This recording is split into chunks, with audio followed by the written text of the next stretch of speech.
വരുന്ന ഈ തിങ്കളാഴ്ച രാവിലെ അല്ല ഈ ഞായറാഴ്ച ഇവൻ്റെ തെറി വിളിച്ചു പറഞ്ഞിട്ട് ഇവൻ്റെ അമ്മ അല്ല വിഷ്ണു പറയും ഒരു കുട്ടി, വിഷ്ണുവിൻ്റെ അമ്മ ഇവൻ്റെ അർജുൻ്റെ അമ്മനെ വിളിച്ച് പറഞ്ഞു. അപ്പോൾ അവൻ്റെ അമ്മ ഒന്ന് സൈഡായിട്ട് മാമൻ്റെ അടുത്ത് പറഞ്ഞു. മാമൻ ഇവനെ ഒന്ന് തല്ലി. അത് കഴിഞ്ഞിട്ട് തിങ്കളാഴ്ച രാവിലെ വന്നപ്പോൾ ആശ ടീച്ചർ ഇവിടെ ഉണ്ടായിരുന്നില്ല. അപ്പോൾ ശ്രീഷ ടീച്ചറും ആർദ്ര ടീച്ചറും കൂടിയാണ് ആ പ്രശ്നം സോൾവ് ചെയ്ത് വിട്ട്.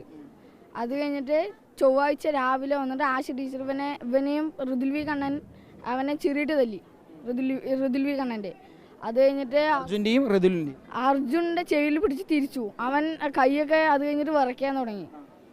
പിന്നെ ഉച്ചയ്ക്ക് ഓഫീസ് റൂമിലേക്ക് വിളിച്ചു, എന്താ അറിയില്ല, ഓഫീസ് റൂമിലേക്ക് വിളിച്ചിട്ട് ഇവനെ അവിടെ നിന്ന് തല്ലി.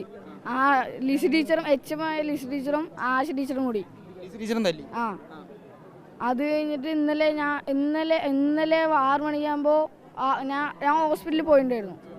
അത് കഴിഞ്ഞിട്ട് രാവിലെ ഇവിടെ പോയപ്പോൾ തിരിച്ചു വരാൻ നിൽക്കുമ്പോൾ ആശ ടീച്ചർ ജിതിന് പറയും.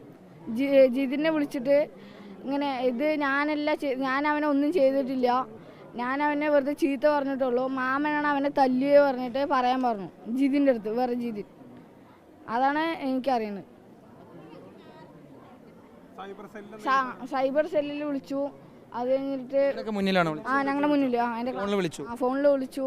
അതിൽ ഒരു വർഷം തടവിലാവും, 50,000 25,000 രൂപ പിഴ കെട്ടേണ്ടി വരും പറഞ്ഞു. അതോടെ അവൻ്റെ മൈൻഡ് കയ്യിൽ നിന്ന് പോയി.